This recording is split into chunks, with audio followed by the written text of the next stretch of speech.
Алланың қалауымен ауыз бекітіп, сауапқа кенелетін ерекше айымыз Рамазан айы келді. Ауыз бекітудің рухани ғана емес, адам денсаулығына әкелетін дүниелік пайдасы да бар. Бүгін видеода ауыз бекіткен адамдарға жеуге зиянды тағамдар тізімін ұсынамыз. Тұзды тағам. Тұзды тағамдардан тек ораза уақытында ғана емес, күнделікті өмірде де бас тартқан жөн.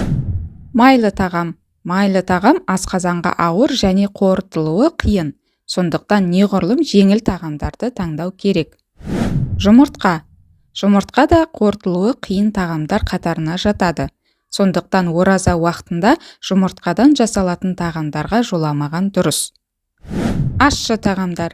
Ащы тағамдар адамды жылдам шөлдетеді. Қамыр. Қамырдан жасалған тағамдар да ауыр болады және ұннан жасалған тағамдар семіздікке душар етуі мүмкін. Тәтті тағамдар.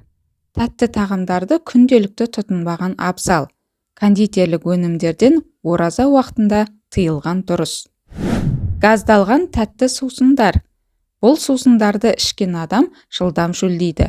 Қан құрамындағы қанттың көбеюі осы сусындардың әсерінен болады. Майонез. Майонез майлы болғандықтан бас тартыңыз. Фастфуд өнімдері. Ауызашарға фастфуд өнімдерін пайдаланбауды қатаң қадағалаңыз. Бұл тағамдар денсаулыққа зияндығымен қоймай, адамды тез тоздырады. Шұжық. Шұжық қасиетті Рамазан айында дастарханда шұжық өнімдері болмағаны абзал. Мейлі халал немесе мұсылман өнімі болсын, бір айға бұл өнімдерден бас тарта тұрыңыз. Осымен зиянды тағамдар тізімі ұсынылды. Келесі видеода пайдалы тағамдар тізімі шығады.